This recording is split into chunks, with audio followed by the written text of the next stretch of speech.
It's going to require some heartache as we are dealing with it now, but we're going to get through this thing. I go backhanded for my dad, but I'm worried for myself and my son. The numbers are continuing to rise very rapidly. After the number of deaths doubled in 24 hours to more than 285. And I'm worried about people dying alone. We're facing an unprecedented time in our history. I'm motivated by fear. Fear of what? Fear of fear. I hate being scared to do something. If there's something that's completely beyond your control, you've got to detach from it and not let yourself get stressed about it. You have to be willing to play between your brain and your soul. And on some days, you got to just listen to your soul. We're not discouraged or devastated by what's going on because we've always come from the struggle. We are acquainted with sorrow. We are acquainted with grief, but we rise. Don't judge your circumstances and the possibilities for your future based upon what you have now and because of what's going on now. No, no, no, no. What you're going through, if you're going through some hard times, it has not come to stay, it has come to pass. The only real power we have in the world is choosing our response. There we go. Choosing your response. I was sitting here listening to that thinking, man, this is quite epic. I could just sit here and listen to that and don't even need to talk. Because all the value's there and it we're just waiting for the beat to drop, isn't it, when we're listening to something, and there it is. There we go. Finish with the powerful one there.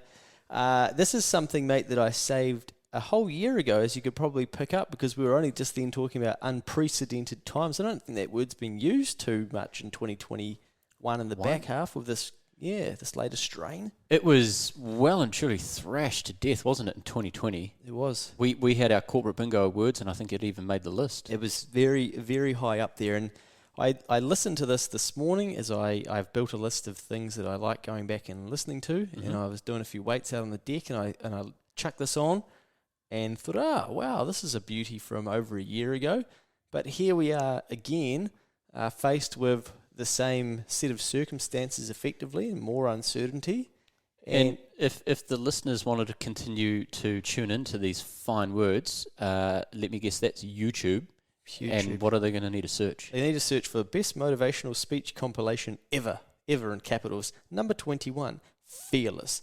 30 minutes of the best motivation.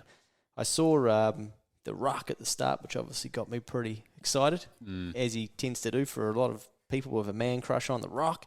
But I just think there's some absolute beauties in there, especially about controlling your own state and how you respond to things, right? And I think, it was easy to say at the start of the first one, but then we found ourselves back in here again, and those lessons should have been easy because we should have learned them the first time. But as this has dragged on longer, it seems like these lessons have been harder for people to remember. One thing I've noticed is it's very easy for people to sit back and attribute blame. Human way, isn't it? Not my fault. It's either the government's fault, it's the vaccinated people's fault, it's the unvaccinated people's fault. It's just somebody else's fault. Yeah. But fundamentally, when are you going to look in the mirror and say, what have I done to contribute to this current state? Or take ultimate responsibility for everything. Yeah. It's a tough thing to get used to doing, but it can be very helpful. Yeah, there's some pretty tough and honest conversations that some people need to help for themselves. But look, let's move on, because we sat down before pushing the record button, and we've hung out socially distanced, of course, for the last few hours, chewing the fat and actually doing some mahi. And I reflected on this catch-up time that we've had, and we haven't once discussed COVID. No. Shit, it's been good, isn't it? How cool. Honestly, you have to try and remember to try and pull yourself out of the bubble every now and then, and just be like, I don't need to be thinking about that stuff, because it can be consuming. Yes, and it reminds me of the post I did on LinkedIn recently. Feed your focus, starve your distraction. Got a little bit of traction. Nice one. Yeah, a few likes and a few comments. Oh. Yeah, gave myself a little pat on the back of going, yes, I've created some content. Man. And it's a good reminder, right? Yeah. I think we've got to the stage now that it's consuming us on all fronts. It's all people, and you've mentioned it to me before, when you pick up the phone or you're meeting people, you try and actively avoid going into those discussions because it's so easy when you see someone that you haven't seen or spoken to for a while, that's the default topic to talk about. Yeah. And it's the same stuff. I think you specifically have to notice it when it's making you feel down or angry, or it's bringing those emotions out of you that you don't want to be feeling, and then you're going, well, actually, I'm in control of these. I'm choosing to have them drawn out of me by continuing to explore vaccination rates or talk about these things or find people that I know are going to be wound up about this. So you've got to be self-aware and in control of what you want to be feeding yourself and how much you want to do it, right? I try and just sit there and not say anything now, because my opinions are too controversial. It doesn't sound like you. And, it's got to the stage now where whatever angle you want to take on this particular topic or subtopic of it, it's going to be divisive. Yeah. And the amount of differential views, it's quite sad, really. I think it's sad that so many people can see that it's becoming very divisive. Like, I think it's something we spoke about, even if that's even a word, like a long time ago now. But now, like, it's very common week to week. I'm hearing people say to me, like, oh, everyone's becoming quite divided about this. I'm like, wow. And people can start seeing, everyday people can see that things are, that it's getting divided. You're like, shit, that must be when it's starting to get really bad. Do you reckon I could get a T-shirt? Now, I know I can get a T-shirt printed, and it could say, I'm unvaccinated. Oh, wow. And we could get some people just filming me from behind just to judge people's reactions around me. I reckon I would cop, if I wore that, I would cop a lot of hate. I think so. It reminded me, I saw a T-shirt yesterday saying, I'm double vaxxed or something, so it was the opposite of what you're saying. And I remember someone explained to me years and years ago a very simple business model. What they would do is they got a T-shirt printing setup, and anytime anything topical happened in the world, they would make T-shirts with like those slogans. So it might be like Neck Minute or just whatever was popular. Yeah. Bang, straight on Trade Me, and they're just rinsing through hundreds of Oh, that's pieces like of those clothing. guys. Mr. Vintage used to do that, and they did it with that Paul Henry thing. That's a moustache on a lady. Oh, yeah. Yeah, do you remember that? I ended up having that T-shirt. It was quite funny. I remember watching that. It was hilarious. You need to wear it into the office when we can go. I don't think I got the T-shirt anymore, but there are photos floating around of me wearing that T-shirt. That was a classic moment of TV. I remember watching it and absolutely wetting my pants laughing. But anyway. So it's about keeping it simple sometimes in business, right? And just feeding the demand. And it just made me think, I wonder if we could get like a couple of just photos of just the vaccine emoji on it, just the little it's a bit of a piss take to just be rolling around in those, but that joke might wear off pretty thin. Yeah. Look, I haven't, to be fair, seen anyone rolling around with those "Don't be a dick, get the prick" T-shirts. Oh yeah, it's quite sharp. Got it? Quite sharp. Yeah. Well, hey, you're a funny guy. I think the popularity of and the efficacy of some of those T-shirts may wane as fast as the the jabs do themselves. So we might have to get booster. We should just get shirts with booster written on them. That's not a bad idea, because you're preempting the market there. Yeah. Yep. Hey, that's like buying that's buying short, isn't it? Because you're expecting it to increase in the future. Long. You're going long. Yeah. How good. All right. So if anyone can print us some Booster T-shirts, that would be good. Not to be confused with Boost Mobile, which I did have back in my heyday. I collected 20 Coke labels at school and sent them in and paid $90 to get a new Alcatel and got that sent to me. No, Nokia, I think, got it sent to me in a Boost Mobile capsule. Yep. And you paid for that with your solid wages from the Foursquare. Junk mail at this stage, mate. I was folding junk and delivering it all around the community. Yeah. Shame on you for distributing such... And do you know what? I remember learning that what some people would do with mail runs is they would just dump all of the mail. Yes. I used to have the mail run, and, I'm taking the piss that you used to do it. I used to do it as well with my sister, And we had this monster one where we lived, huge. Took us what felt like hours on a Sunday. I must actually go and like drive the route that we used to do just to try and refresh my mind as to just how big it was. I bet you it's not very big. It's just my kid's brain at the time. But anyway, yes, I know where you're going with it. There were some unscrupulous people that would get them and put them in places and say that they were delivered when in fact that they hadn't. Yeah, and just reminded me when talking about that of, there's always two ways in life, the right way or the easy way. And the easy way doesn't usually teach us much, and it just, just a good lesson to remember in business that if you're going to take shortcuts, eventually someone's going to find your stash of New World coupon books ditched on the side of the road somewhere, and someone's going to be fucked off, and they're going to come for you because you've been littering everywhere with your coupon books. And they missed out on their $1 discount on their 2-litre Cokes. And my Yoplait 6-pack. Hazelnut. Hey, look, welcome to the Lolly Scramble edition, the Friday Lolly Scramble from Next Advisory. We're going to be talking about a few things today. 11 minutes in there. We're fired you up to get you started. We have, but just the point that one thing that you did say there's the right way or the hard way. Yeah, the right way or the easy way. The right way or the easy way. Yeah, the right way is usually the hard way. The right way is normally the hard way. Getting ahead of myself here. I say a similar thing to my children. Nice. And when they're forced to make a decision to go, well, if you want to do it right, it's going to be hard. But if you want to go the other way and go, yeah, I can't be fucked, and it's going to be quick and easy, chances are you're going to be wrong and you're going to end up only not even getting 50%, and then you have me to deal with. Nice. And that's not cool. Mate, now you're jogging my memory of earlier in the week where I know I was acting like a little bitch. Like I know I was acting lower than my own set of standards. And I wanted to go for a quick run of the stairs in my apartment building, which I've been enjoying doing. And I could do 5 sets quite comfortably, and that gives me a good sweat out, and I can release a few toxins and then head back in and shower up and get back into some work.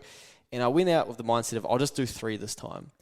And I got to about 2, and I'm like, oh, thank God that I'm only doing 3. I'm only doing 3. And then I'm heading down to head up for the 3rd one, and I'm like, then the right way version of Luke is going, you feel like you could do 5 today. You've just been a little bitch. You're better than this. And I'm like, fuck off. Excuse the language here, people. I'm like, damn it. And I'm like, oh, yeah, what is going on here? So then I've got to think about that the whole way up 3. Am I going to stop at 3 or am I going to do 5?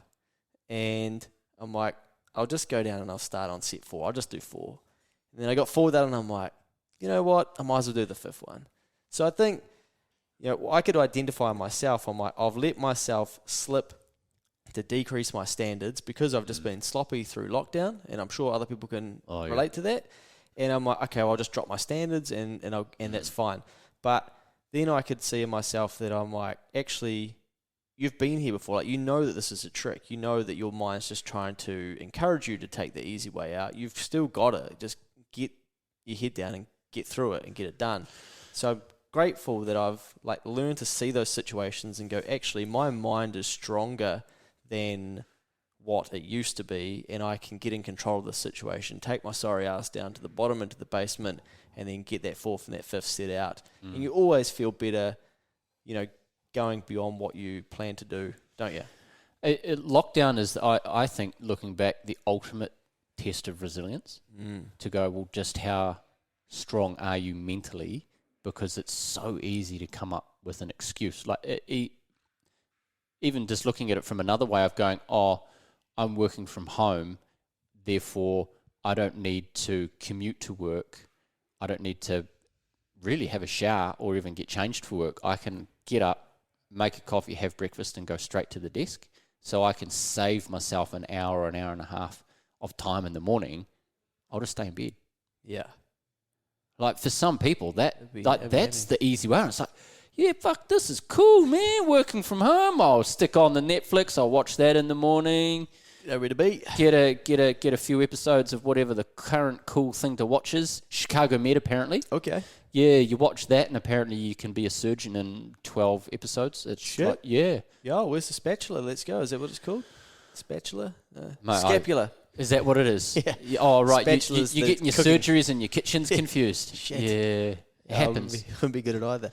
But I mean, it can happen, and it's the ultimate test of mental toughness. And I've been in a similar position like you, where you're just like, it was the other day, and I woke up, and I went to bed the night before. I'm like, I'm going to get up and go for a run in the morning. Wake up in the morning, and it was overcast and it was spitting, and I gave myself an excuse not to go.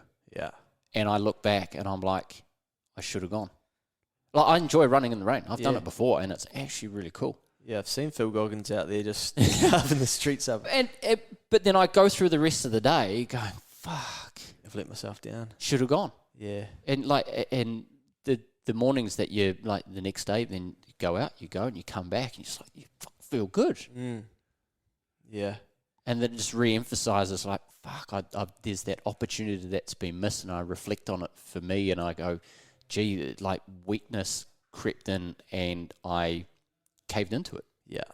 Yeah. My biggest one at the moment of the resilience piece for lockdown has been the sugary treats. Yeah. The kids are at home, they've been getting into the home baking. Oh. Someone brought brownie over to our house yesterday, Phil. Yeah. Is it all gone? Not yet. Not yet. Our youngest daughter, Caitlin, is very good at making caramel slice. How good. Oh. That's my favourite. And we make it with the Whittaker's chocolate on the top. Oh. How big's the base?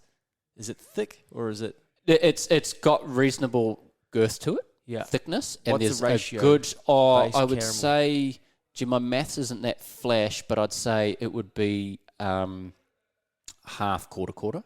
Wow. Okay. Ish. So more base. Yeah. I'm a Good. 40-40-20 type man, I reckon. Yeah, there's good base, good caramel. And a nice layer of chocolate. It's not too thin, but it's not too thick. Yeah. She's very good at it, and just I've smashed through some caramel slice. I tell you, I know what you mean, mate. Then the chocolate creeps in, and then I look at myself, and I'm just going, because that's the worst for me. Like, I'm not a huge drinker, so like managing alcohol intake isn't a big deal. But the sugar and the sugary treats, I got given for Father's Day my little usual stash, because that was September over lockdown. Whittaker's do that multi-pack of those little squares, and it's got the plum one and the honey one and all the... Oh, yeah. It's 2 days. Really? Maybe 3. 2-day event. Tour to Whittaker's. They're too easy. Like even now thinking about it, I'm just like, I could smash. Well, I've got a hack for people. For me, I look at it and I look at it and I go no, and in my mind I come up with alternatives. Yeah, nice. And more often than not, the easy route is because it's more accessible. The hard route is I need to put in more effort. So it's like I'll have some almonds. They're not as tasty. Yeah, but I've got to open the container and or I enjoy a bit of the old carrot or capsicum and hummus. Yeah, but cucumber is good for you. Yep. $8 each these days, but anyway. And have that as a little snack, or force myself to have the fruit, get that out, cut that up nicely, get that in the gob. Well, tactic for those people who are sitting at home and can relate to this and they're feeling potentially a little bit flat through these lockdowns and starting to feel a bit sorry for themselves, or they're doing some of the bad things that Phil and I are both doing and beating ourselves up for it. Rename lockdown to breakdown. Because you're not in lockdown anymore, you're in breakdown. It's trying to break you down, and it's trying to break you from the person that you really are. So perhaps rename it, and don't make out that, I'm in lockdown, it's okay to do it. Start telling yourself, I'm in a breakdown phase where it's trying to break me down and ensure that I do things that I ordinarily wouldn't do. And who's going to win? Are you going to win, or are you going to let the lockdown break you down and kick your ass? Oh, naughty. Deep like stuff. Yeah, I just thought of that when we were talking. No, that's good. Look, you're a great man of thinking on the spot. I like that. Breakdown. I'm not in lockdown anymore. I'm in breakdown. It's trying to break me down, and I'm not going to let it, because I'm here to build my shit up and ensure that I come out the other side of this all good. Should we get the T-shirt printed? Breakdown, yeah. Yep, breakdown and booster. Let's do it. Hey, in our Friday Lolly Scramble, a couple of other things that have popped up over the last week since we last caught up to talk. We apologise that these have been less frequent in terms of these podcasts for you, team. It's been harder for us to catch up and get out on Phil's deck and just be in environments where there's not... Hasn't that weather been challenging the last week? It has. It has. My deck's been very wet. I bet. Slippery when wet. But there's also this big chat at the moment around inflation, which we've warned you about and spoken about in the past as well, where prices are going up across the board for a number of things. And I think the thing for people to remember, mate, is that this could be here for quite a while and quite a long time to come. So your responsibility as a business owner is to try and understand how this is going to impact your business and your life, and then figure out what things you can do to ensure that you are guarding yourself from it, rather than getting 12 months down the track going, shit, I didn't realise, like, has inflation been 10% this whole time? Like, I just thought it was going to pass and go. I thought only economists talked about that or needed to know about it. Like, we all need to know about it in some way, shape or form. And we've seen a number of people raising their prices, and we saw a good example this week that we wanted to discuss with you, where a medical centre said that they were going to be charging a level 3 surcharge, weren't they? Whilst you flicked through that email, didn't you? You got notified from a practitioner. Yeah, and they were going to be introducing a level 3 surcharge. Yeah, was I think the word that they used, and it was going to be. Should we share how much it was? Yes, on 15. Yeah. $15. Yeah, so it says, as we navigate this new level 3 and treat some patients for urgent care, it has become clear that we are facing significant extra costs to maintain a safe environment. Therefore, we need to add a $15 surcharge to each appointment type to help contribute to the expenses of protective equipment, screening processes, cleaning products, and longer appointment times. From this date, their appointments will be as follows. Kind regards. Now, I initially started forwarding this to Phil and said, good approach. And then I thought, actually, I know Phil is going to see some of the things that I see in this. And I was on a phone call whilst forwarding it, so I was multitasking, being a little bit naughty. And I thought I won't put good because I think Phil may disagree on some fronts of that. So I'll say interesting approach, because I thought then we'll get to talk about it. Yeah. Because I thought, outstanding that they are sending this out. Yes. And communicating it. And I thought, really nice way that they've worded it. Thirdly, very hard for people to go back and be like, this is bullshit, completely disagree. I thought they'll have a very low pushback rate on something like this. Yeah, me as like, if I was a customer of theirs and I'd received that, I'd be like, yeah, I get it, I accept it. Like, no pushback. Yeah. And then I thought, there's got to be something I'm missing here. And the downside could perhaps be that what happens when we go to the traffic light or a level 2? What do they do? Are they genuinely going to remove that? Are they going to remove the surcharge? And then, so my question for them, if they were a client, was perhaps communicate that in there and say, hey, to reassure you of our pricing, when we go back to level 2 or the traffic light version 1 through to 96, whatever those will be, we will remove the surcharge. So that piece was perhaps not communicated. Perhaps they'll do that down the track. Or will they actually just hide this price increase and leave it the same and not actually address this going forward, and your prices will never come back down? On their invoices, if they in fact issue an invoice, it'll be interesting to see if they actually itemize it separately. Yeah, you know what it reminded me of? Fuel surcharges. Okay. Now, I'm old enough to remember when petrol was under 50 cents a litre. Oh, the 60s, mate. You've been born in the 60s, surely. And I recall when prices were going up and knocking on getting to $1 a litre, and all the freight companies were just spinning shit and going mental, and how are we going to make money? So then the idea of the fuel surcharge came in, and they started adding on the fuel surcharge, because the understanding at the time, if I recall, was it's only going to be temporary, and then things will settle back down. Wow. And what's happened since then? She's been surcharging a long time. Oh, we're knocking on $3 a litre, man. Yeah. Shit never settled down. I nearly walked up to your house today, mate. I nearly walked out west. I thought, shit, this petrol's too dear. So it just shows, and having visibility of some of that stuff across some of the industry players, and seeing on invoices that come through fuel surcharge. I'm just like, wow, why don't you just increase your price? Yeah.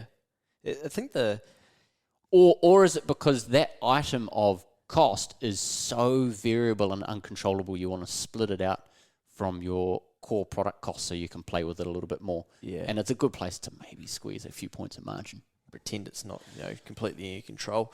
I think when, in the roles that we have, like we're constantly analysing what people are doing in their businesses. So I can't just read that email and be like, they've emailed me to let me know that their I'm like, this is a business case study. Phil? yeah. Here's another project for us. What do you think of this, mate? Hypercritical. Yeah. But, and I guess that should give you guys reassurance that are listening to us thinking, should I work with these guys? Like, this is what we live and breathe, and we're constantly thinking about and having discussions about in the background and advising people about and giving advice on. And, we've also got a template for people who are non-clients and for clients to use around if they're thinking about increasing their prices and they want some ideas of how am I going to get this started. And there are legit, true examples that people have used.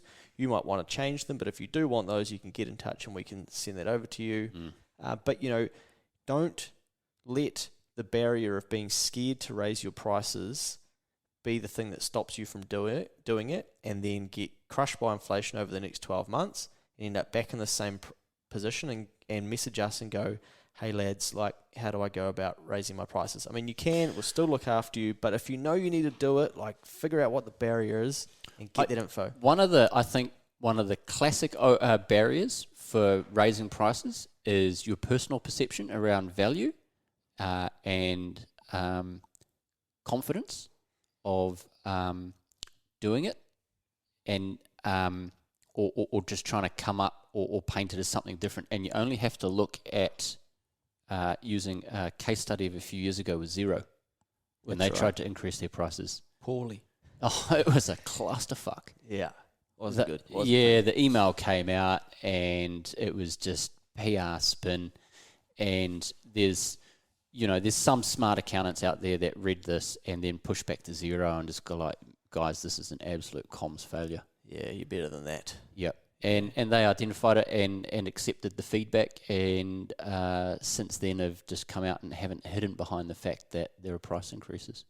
People love transparency, don't they, and open, honest communication. Yeah.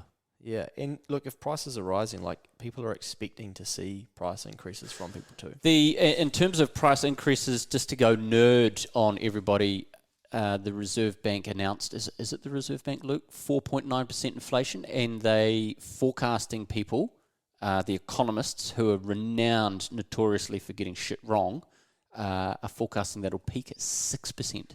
Oh, yucky. That's a big number. It is. That's huge. But I sit back and I go, that fella Adrian Orr has just been, stink, I'm out of ink, got some more ink, and he's just printing more cash. They're going to have to, mate. They're going to have to. I think I've got something. Which in turn creates more inflation. Well. Which then fucks our dollar. Yep. It's all ahead of us. I'll just read you something very, very quickly. There's always the ones left to suffer, and that is where political instability and shortness of business cycles occur. Adrian Orr, that's a Reserve Bank governor who's printing the cash, explained that once financial institutions' assets look a bit bad or don't behave as expected, they typically start pulling credit. That's the usual play. Let's make it different this time. Asked about whether the housing market could make a soft landing, Orr said, I'm really nervous for the new entrants to the housing market, the whole housing market's vulnerability, and the continued desire for housing and as an investment commodity. 20 countries in the OECD in the last 30 years have had more than 30% decline in house prices, but we seem to think we're different all of the time, and the banks are pricing it as if we are different all of the time. Again, Adrian Orr noted it's some households, not the banks, which have loans spread across a number of borrowers who need to continue paying their mortgages even if they're in a negative equity, that are vulnerable. Hey, isn't it fascinating? Here's a thought, a very quick one. As a country, we like to compare ourselves against the rest of the world, and we love a per capita stat. Oh, yeah. Where we're punching above our weight, or, Singapore or Australia doing this, and this is how we compare. But when it comes to housing, nah. Yeah. That's just on its own. Hey. Oh, we're pretty unparalleled. I was talking to someone yesterday, and they had a son borrowing money in France. Oh, yeah? You buy the house first, then you go to the bank. I said, what? I still didn't get an explanation how that works. He said, yeah, what interest rate do you think he's paying? I said, I don't know, mate. What are their rates? Like 4 or 5%? No, 0.65%. Cheap debt, but they're only borrowing 250,000 euros. So 500,000. Not getting into millions and stuff, but very. That from a Reserve Bank governor, that sounds very cautionary or scared almost, doesn't it? Like it sounds a bit worrying for some. So we all need to be protecting ourselves and looking after ourselves in these times and staying educated, continuing to learn and figuring out what changes we can make. As an example for myself, I don't have property. I saw inflation is continuing to increase. I took out some of my shares that are underperforming in terms of their dividend yield and then pumped them into stocks that... Not Heartland Bank. Not Heartland Bank. Great buy. Still a great buy at $2.35. They're on sale all the way. You can bid your buy. And ended up buying a couple of shares that have a dividend yield of above 5% to help... Oh, so you're hunting for yield stocks. Right. Because I want to get some coin. Yeah, and be able to protect myself from inflation. So that's an example, for instance. Maybe you might want to go and buy a whole heap of shit that you know you're going to need, that you think's going to go up in price, and maybe hoard that in your garage. There's a number of different things you can do. So our mates at IRD who will be listening into this will be monitoring your tax return for all those dividends that you're going to declare. Oh, mate, they're straight into the MyIR portal now, disclosed by, I think they must have information sharing from ComputerShare or whoever pays dividends these the days. registry, yep. Yeah, so that goes straight over to the MyIR account and straight into my tax return. So there's no dodgy dealings from Luke over here, but I don't know if they know about the Australian shares. But anyway, we'll get those in there at the end of the year, won't we? Yeah. Overseas dividends. Yeah. There we go. Inflation 101. Easy. If you don't understand it, you need to do some Googling. Google it. You need to do some learning. Like, seriously, put this down as a chapter of something you need to learn about. I've tried to do it in a different way of educating our eldest daughter, Madison, around money and how it works. And she gets paid a little bit of pocket money to do some jobs around the house. And it goes into thirds. A third into the spending account, which she just cleaned out on some online shopping, which she was absolutely stoked as for. But then she's got another third that goes into a savings account, cash in the bank, and then the other third goes into Sharesies, and it's on a S&P 500 ETF. Yeah, in US dollars. Oh yeah, straight into playing the currency game. Do you know about the fifth rules, mate? No, it's not a 50k investment. Okay, yet. Yeah. But and she invests in that weekly because she gets paid weekly. Yeah, she's got a great boss. And I said to her after she'd cleared out her account for her online shopping, hey, look, this is the cash. This is your balance sheet essentially of what you've got left cash in the bank, and your Sharesies portfolio. How much cash have you got in the bank? And it might have been $100 or whatever it was. It's nothing huge. But for a kid, this is she's rolling in it, man. She's like, yeah, I only need a little bit more of that, and I'm getting myself an iPhone. I'm like, you don't need a fucking iPhone. But anyway, that's another yarn. And I said, well, you started off with the same amount of money in Sharesies. What do you think that's now worth? And the same passage of time's gone by, about a month, and it's already up over 3%. Really? Yeah. Wow. Could she see that? Like, did she grasp it? She got it? She's like, whoa. She got it, but she says, oh, Dad, okay, I'm going off to fucking do whatever it is that, I'm still buying an iPhone, Dad. Yeah, but, the fact that money in the bank is getting no return and it's losing its purchasing power, but, by being a little bit smarter and looking at the way money can be used differently, you're sitting back and it's working while you're sleeping. Nice. I wonder if this time... Tune in a month's time and it might be down 5%. And that's going to be a funny yarn. That'd be a hard one to explain, yeah. Well, I did give the prep discussion before doing this. Okay, nice. Of, hey, this is going to be a roller coaster. There's going to be times when it goes down. Yeah. But, very early days. But it's more from my point of view as a parent, getting some financial education in there, because I remember being a kid at her age and not having any of that stuff. Yeah. And I think it's really, really quite valuable. It is, mate. I just got a message this afternoon, from a guy saying, hey, mate, read your article about inflation. Just after your opinion, if you were me, I've got a house that's worth X amount, and we've also got 250K in the bank. What should I do? And I'm like, mate, I don't like straying. This is a complete stranger. I'm like, this could be a setup to see, am I trying to give financial advice sort of thing. I'm just like, mate, I don't really get into this. My advice for you is you probably should have seen a financial advisor 5 years ago, but you haven't. You need to go and see him tomorrow. Because... So you didn't tell him to sell the house and then lay all the cash into Bitcoin? I was going to say Heartland Bank, but yeah, get a reverse mortgage and then take that money, put it into Bitcoin. But, you know, I think this is waking people up where they're hearing about inflation and they're going, oh, yeah, I get it now. Inflation, this is costing me money in some way because I'm buying less and now I'm not getting much interest from the bank anymore. Fuck, what have I been doing? What don't I know? So hopefully this wakes some people up to try and learn more about financial decisions, and then they can then teach other people these as well. Because I think we've just been like asleep at the wheel a little bit and perhaps not doing, for some of those people that have got money, thinking about, okay, what else could I be doing? But when inflation starts rising, we've all got to start thinking about what we can be doing to protect ourselves. Yeah, it's a horrible word. And I think it affects those probably at the lower end a little bit more. Yeah. You know, because I'm just sitting here thinking of, it was a big deal for minimum wage to go to $20 an hour back on the 1st of April. That wasn't an April Fool's joke. And fast forward now to November, and that's however many months later. Don't know, can't do the maths off the top of my head. It's quite a few. 7 months. And the purchasing power of that $20 has, and the percentage increase that it was from the old minimum wage to now, I can't remember what it was off the top of my head. 7 or something, I think, from memory. It was big, but man, it's got to be getting to, like, it's been halved. Yeah. Like, you just look at the rate of petrol going up. You're always hearing about how expensive it is at the supermarket these days, even just for your basic stuff. Yeah. Oh, mate, I saw a crazy stat at one of the high schools in South Auckland where the principal basically said, don't worry about these exams. 40% of my students, my year 13 students, have already gone and got a job so they can start bringing some income into their family households. I was like, holy far out. When someone sent me that, I'm like, wow, that's the reality of what's happening for some of these households. And yeah, it was it's a fair bit of an eye-opener. I'm going to rub the crystal ball really quickly, mate, and I know you don't like me doing this in front of you, especially on a spot like this and being so, willing to expose myself. Very impromptu, but look, let's rip into it. It's been a while. I got a really, really sick feeling that we are setting ourselves up for come election whenever it is. 2 years. Whatever it's called, election number, whatever number it is. But anyway. General election? Whatever the next election I probably should have said. Where the orange man comes out. That's him. That's him. And he's waving his thing around, vote for this, sign this, touch this, 2 ticks. We're going to have a capital gains tax on the table. Oh, yeah.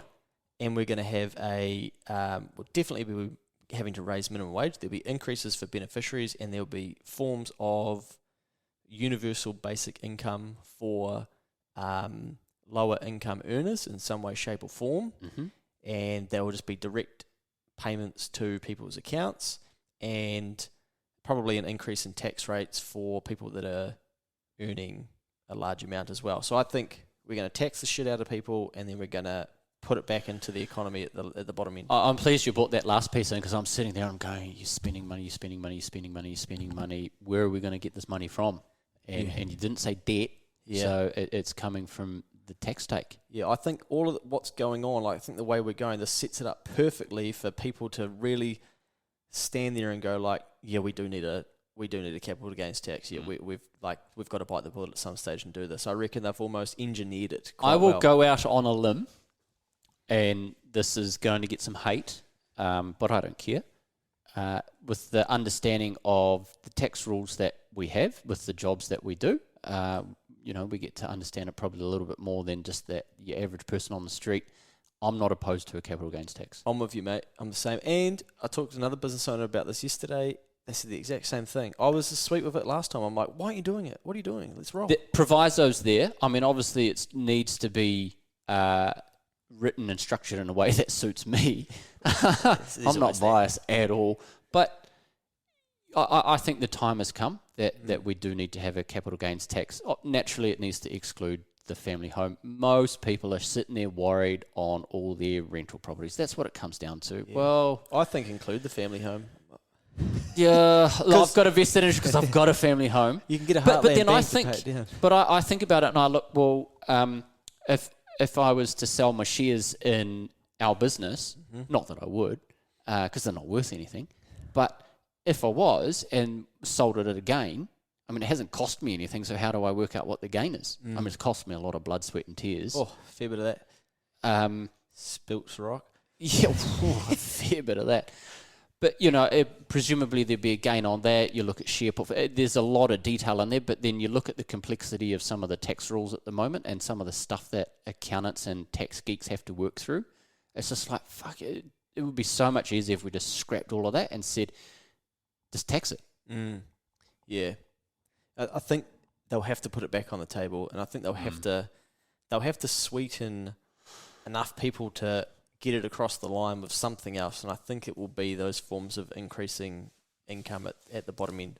And my last 2 cents worth here on the tax take is I don't think a fundamental capital gains tax is going to generate enough revenue to do what they want to do. And I would put a stake in the ground and say, and we've talked about it briefly, seeing the trust tax rate aligned to the top personal tax rate currently at 39%. And I wouldn't be surprised if we see a 45% tax rate for people that are earning $250 maybe. Yeah. Yep. Mate, it's just, I went online the other day and saw there's all this stuff happening with the water, right? And I don't understand it, and I don't want to get into the, what's going, is it good, is it bad, whatever. Angry people out there. I saw this is going to cost $3 billion. I'm like, A, I don't even know what the fuck they're doing, and B, where are we getting $3 billion from? Then I said, Adrian Orr, give him a call. He's got plenty of it. Today I'm like, we're going to get some trains to go light rail somewhere. The airport. Like, that's $9 billion. No worries. I'm like, where are we getting $9 billion from? I'm like, we're so desensitized to this cash. Mate, I don't know, but I'm going to keep an eye out in the New Zealand Gazette for when they start tender for some of these proposals and consultancy work, and I reckon we could do some consultancy work. Feasibility study, maybe. Yeah, and get in on there and write them a report.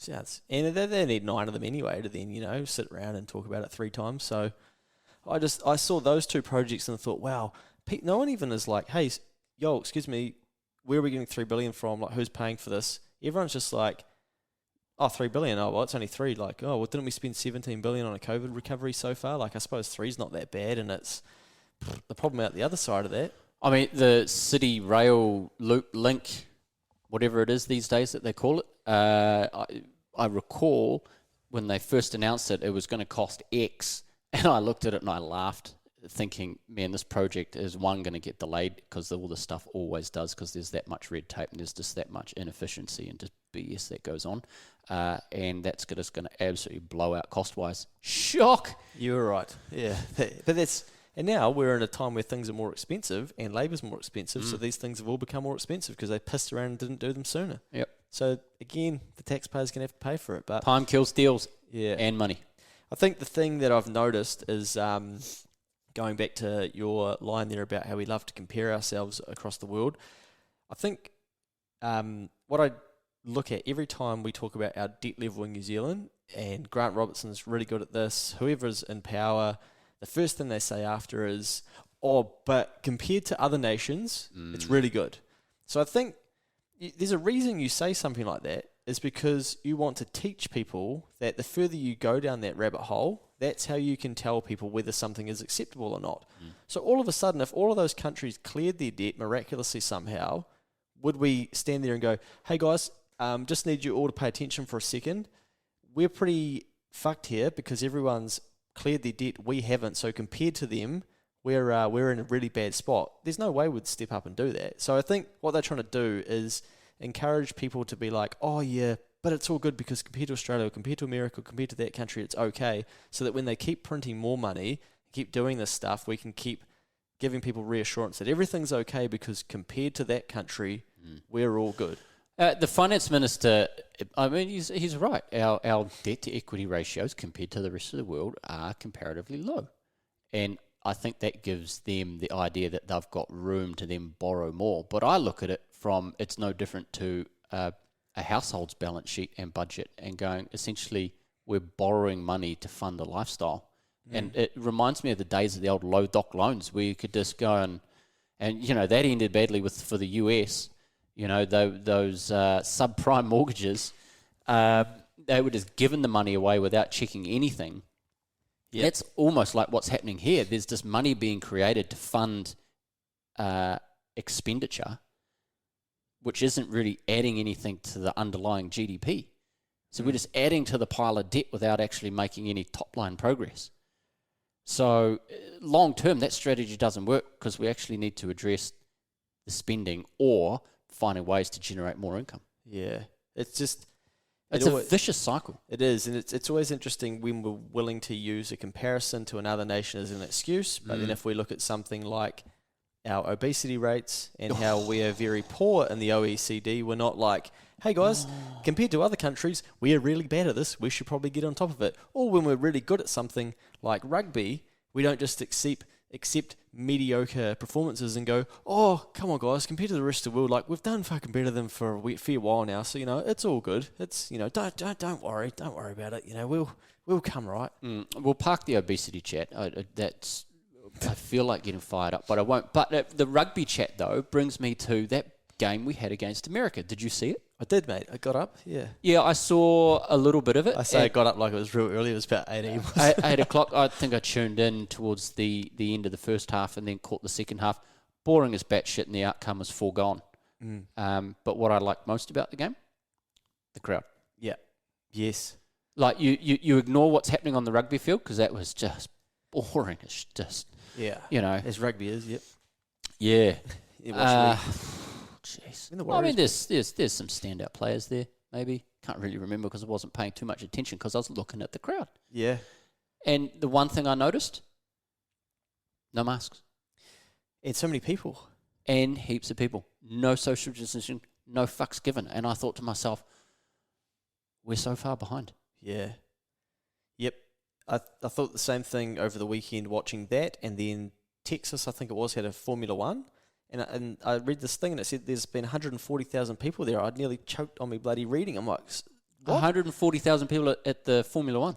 And then I watched a football game and, I didn't watch it, but I watched the highlights. Oh. Yeah, I mean, I watched the football. No, I didn't watch it. I watched the highlights. So the 30 seconds of the game. I didn't even watch the highlights. I watched the goals, okay? Yeah. I watched the goals and there was like 90,000 people in the stadium. I'm like, holy shit, that's a lot of people. But it just gave me hope. I'm like, oh, okay, we're going to get back there. That was my takeaway. But I'm like, how long is that going to take? Yes, that's the thing. As I looked at it, and no doubt other New Zealanders will look at that and go, there's the final outcome that we're aiming towards. Yeah. We can get there, but how long is it going to take? And that's the hardest thing to come to terms with is we actually don't know. Then I went down the rabbit hole, mate, and I thought, oh, here we go. I wonder what the vaccine rate is in Texas. 52%. I'm like, how can they have that many people?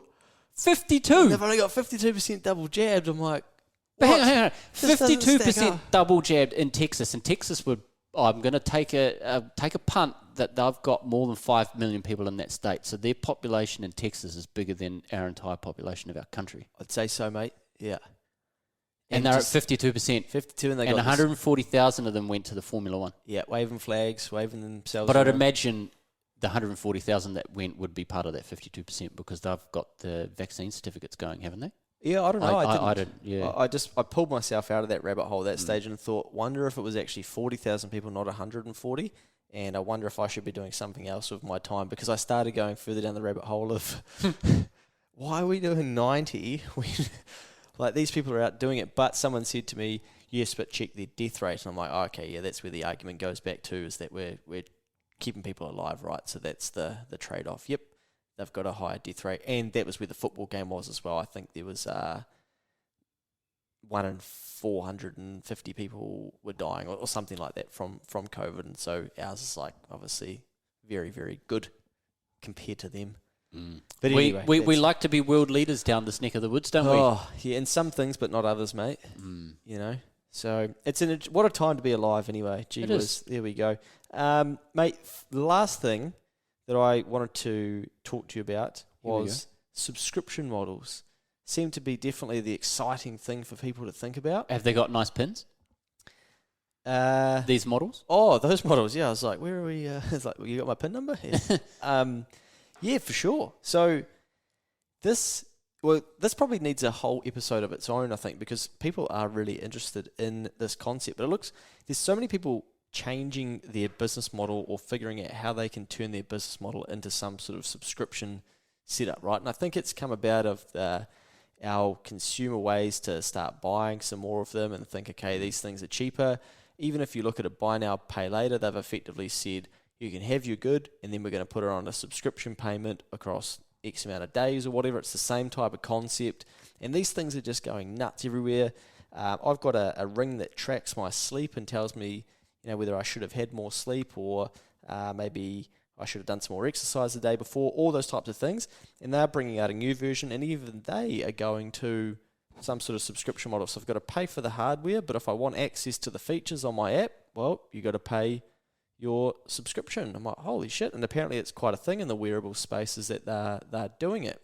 And I'm not begrudging it or anything. I think, I pay for a number of subscriptions and I'm happy to. I always pay for the things that I want to, but it's just another thing that I think the New Zealand business owners need to be aware that that's what the consumer's expecting, that's what they're getting used to, that's what's really popular, and are you in your business thinking about how you could be doing that for people?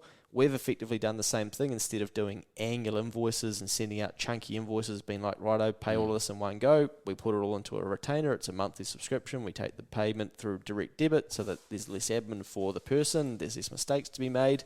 And is it the thing that we often think like, oh, this has been here for ages, but actually it's only just like really kicking in. Gaining momentum. Yeah. Well, you think about it, Sky TV, that's been around for a while. Yeah. That's a subscription model.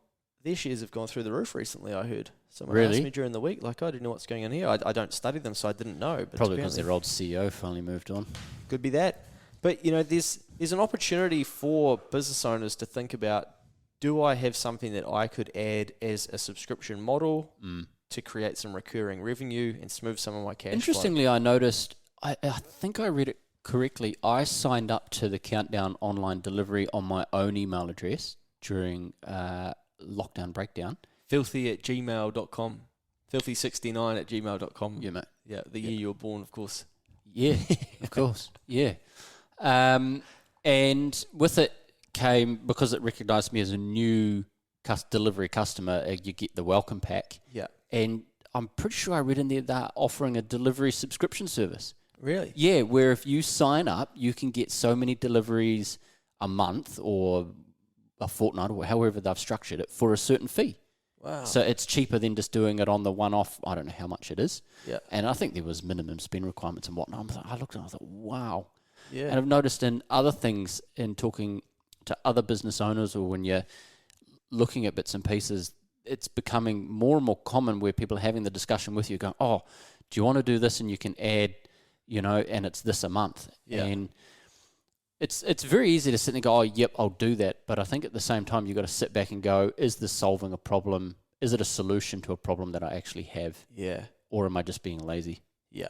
Just because it's so easy to go, oh, yep, I'll do that. And on the card it goes. Yeah.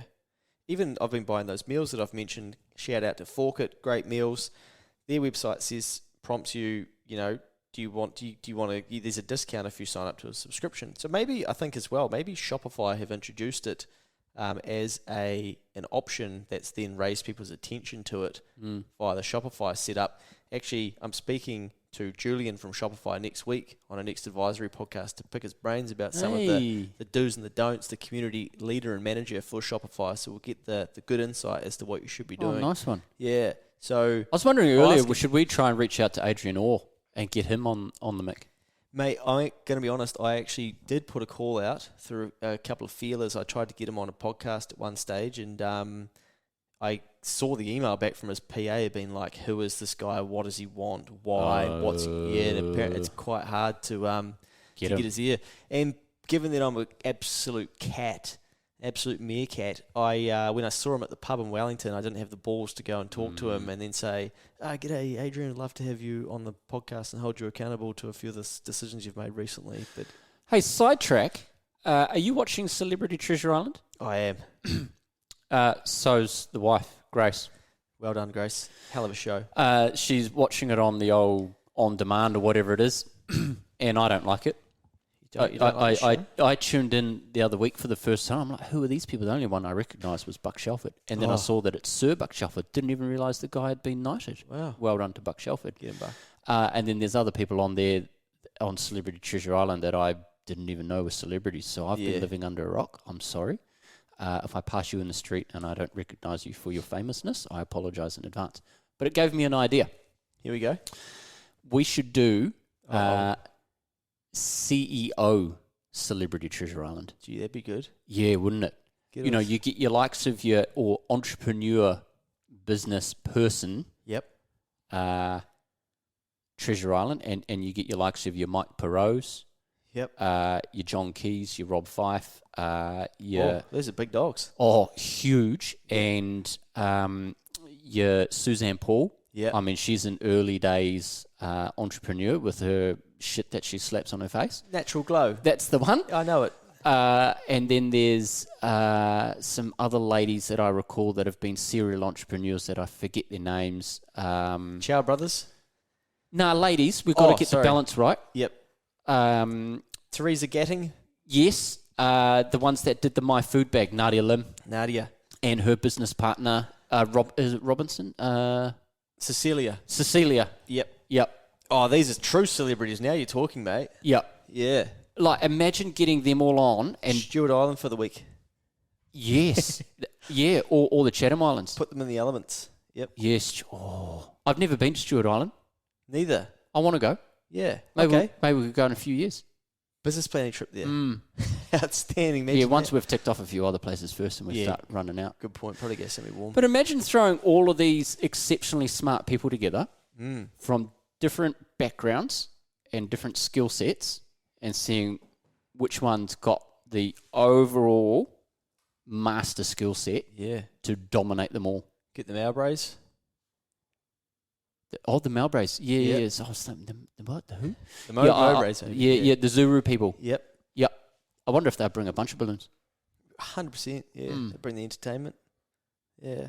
Yeah, I think it's got legs, mate. Okay, let's write a proposal to Screen Time Productions, I think it is, maybe. It is. Pitch the idea. Does Grace know who's going to win Celebrity Treasure Island?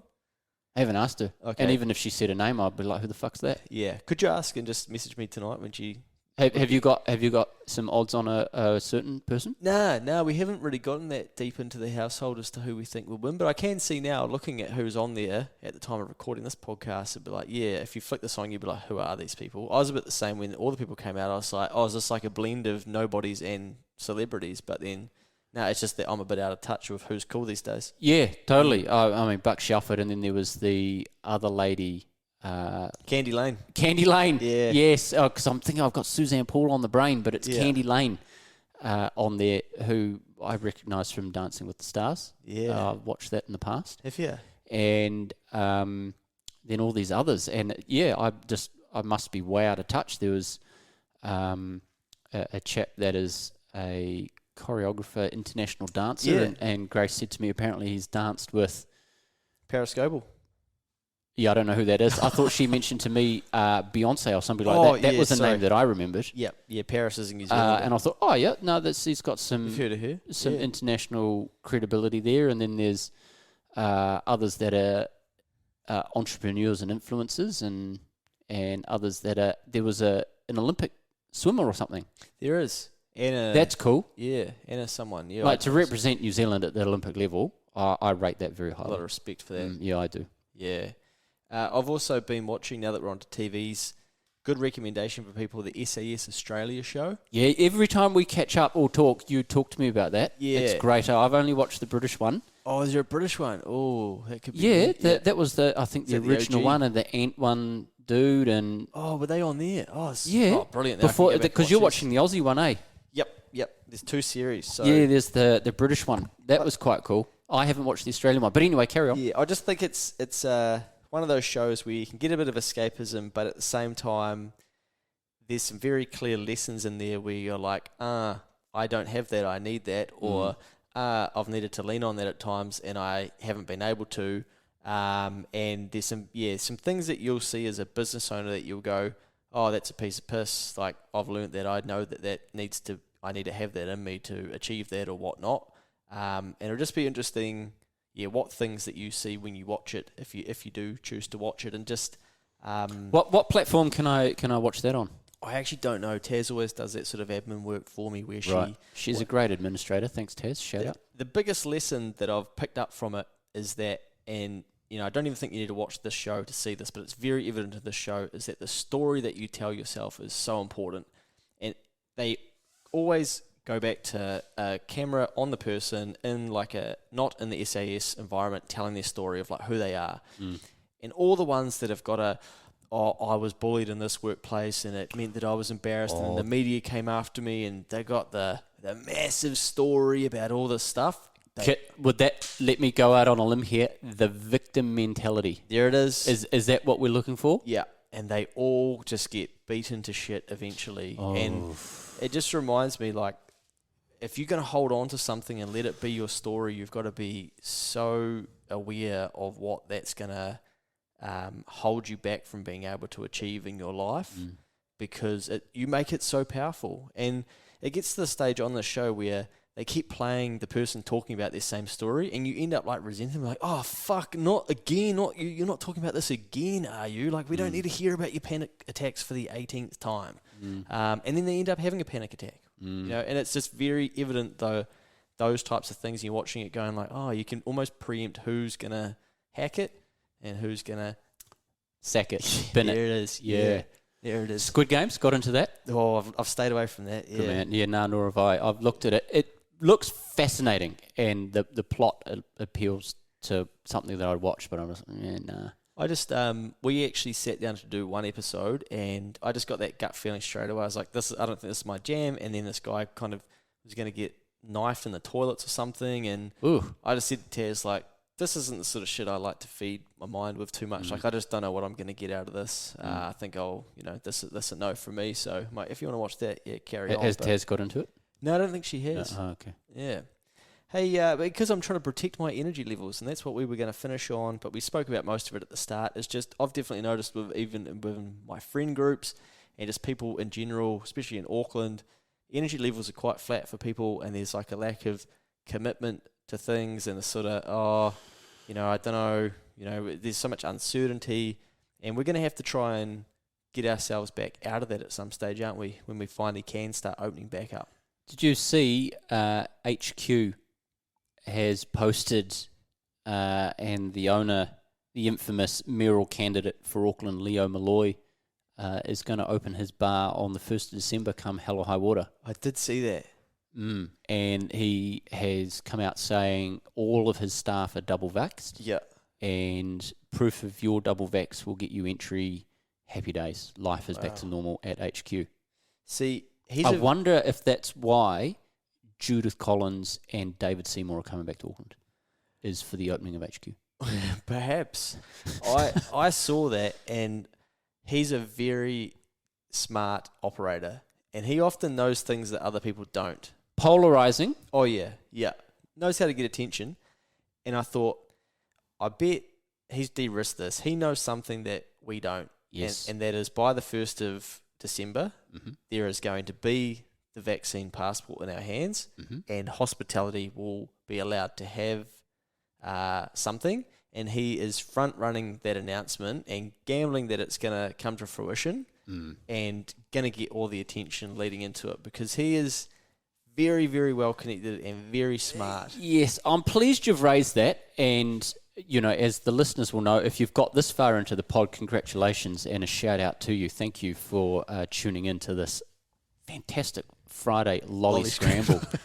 Is it a Pascal's or an Allen's mix? It's Pascal's. Actually, it's a natural company. Yes, I was waiting for you to say that. I do like the natural confectionery company. Yeah. But anyway, apparently there's an announcement coming out on the 29th of November. Oh, okay. Yeah, from our government. Yeah. And I've heard on the radio, and you can only happen to guess what radio station that's going to be, that the 29th is going to be the day of the Great Blink, where they blink and go, well, the 1st is the day that everyone else is preaching we want our freedoms. They'll come out and go, well, we'll beat you to it, because that's the epiphany that we're not going to get to 90%. Wow. And they'll need to bring in some countermeasures because they've promised New Zealanders 1 Christmas and 2 summer. Yeah. So my stake in the ground, my crystal ball gazing, my forecast, if it's anything like my cash flow forecasting, it's accurate. It's bloody good, but my COVID predictions are pretty piss poor, if I'm honest. That there is a blink on the 29th, and Hospo has got something from early December. Wow, okay, yeah. The Nice. vaccine passport's well on track to be issued late November, and I did jump online. We talked on the phone the other day. You can check your vaccination record, and there is a little QR code scan thing attached to your name and your health record all ready to be rolled out. Perfect. Oh, mate, it'll be good. You know, whether you're for or against it or whatever, like, I'm just past, you know, taking sides and all that shit now. It's just going to be good to be able to get back to hospitality and being around people and just a bit more normality and break the cycle of the breakdowns, as we now call them, rather than the lockdowns. We might have to treat ourselves to a steak. We certainly will, if those glorious places are still open. But I hope they are. I certainly hope so. Yeah. Hopefully they're sitting on their Bitcoin as they've accepted there's a legal tender and it's been rising, so they might be safeguarded. Yeah. Well, mate, that's been a hell of an episode there. And, you know, we've gone past the 1 hour 5 mark. We haven't had a 1 hour pod in a little while. It is, geez, it's getting on. No, I thought the... No one's reached out to be like, where no, are you? I was surprised Grace hasn't said, where are you? Kids need to be picked up from school. Is that the voice she uses when she asks you that? No. That's just me being that stereotypical husband, you know. Yeah. Put me in a box, a pigeonhole. So Go I on. mimic people sometimes, and they say that's not what I sound like. I'm like, okay, that's fair. Yep. Yeah. So I thought you'd probably quite a pod, but I think before I went down you were talking about socializing and stuff, and engagement lays, and morale. Yep. Is low. Yeah. And I've been on some recent Zooms, and that's certainly been evident with groups of people, and there is an overwhelming desire to meet with people. And I put out a suggestion of let's go and have a group picnic / BBQ at the beach. And, I tell you, everyone's like, yep, let's do it. Really? Yeah. Everyone's keen as beans. Yeah, wow, nice. Yep. Nice. Good suggestion. I think it's a good reminder to check in with people. You know, even just fire off a couple of texts to some people that are even on your peripheral or second connections or whatnot, and just be like, mate, was randomly thinking of you. How you getting on? Everything all good your end? What's the trouble? What's troubling you at the moment or something? Who knows? Come up with something that fits your brand or your way that you can communicate with people and ask a question. Went to a group gym class because you're allowed to exercise with 10 people. Yeah. So there's the PT and 9 others. That was cool, just to get amongst other people. Yeah. And just talk. Nice. Yeah. One dude turned around and some of these people I'd never met before, seen them at the gym but never spoke to them, and they were talking to me, and they're like, they had an inevitable question comes up, what do you do? And I look down and look away, and I was like, fuck, I'm an accountant. Chartered, yes. Yes. No, I leave that out. Do you? Yeah, it's not a chartered, actually. You got to change tone at the same time. Chartered accountant. Is that how it goes? Yes. I'll practice that in the mirror at home. Good. Yeah, but this dude came up to me and he says, I'm studying at university. Oh, yep. And he says, yeah, I'm studying commerce. I was like, oh, real? He's like, yeah, but not accounting. And I'm like, yeah, my man. Oh, dear. So we had a good old chuckle. Apparently he's doing marketing commercial law. Okay, that's an interesting combo. Interesting mix. And I thought, that's smart. Good on him. Yeah, bit branching out there. Oh, well, mate, hell of an episode there. Thank you for your time. As always, it's been good to link up. And we look forward to doing more of these in the future. Hopefully we can get to that. We can maybe get down to the pub and do one outside on the 1st of December down in the Viaduct by the sounds of things, of everyone opening up. That would be quite cool, actually. Let's reach out to Mr. Malloy. Yeah. And say, look, we'll assure you a tick in your box for the mayoralty. Yeah. Can we bring our pod gear, sit outside? You feed us some of your fine meat platter stuff. That meat platter is sensational. A few bevies, and can we borrow some of your power? Yeah.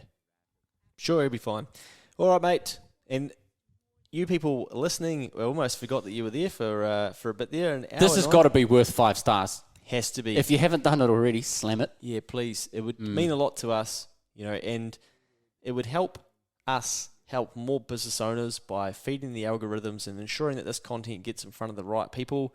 Who knows? You may just change their lives through an introduction to some of this content. So put something on your Instagram story as well. If you're listening on Spotify, share it straight onto your Instagram and say, check this out, life-changing advice for aspirational business owners. There it is. Hey, and it'll make my mum happy because she'll be like, I'm proud of my boy. Here we go. Shout out to both of our mums. Lovely, lovely people. lmp@nextadvisory.nz if you'd like any baby photos. We can fire those over and get our mums to send them direct to you. Because we've always come from the struggle. We are acquainted with sorrow. We are acquainted with grief, but we rise. Don't judge your circumstances and the possibilities for your future based upon what you have now and because of what's going on now. No, no, no, no. What you're going through, if you're going through some hard times, it has not come to stay, it has come to pass. The only real power we have in the world is choosing our response. Your life is your life, and you have the right to live it the best way you can.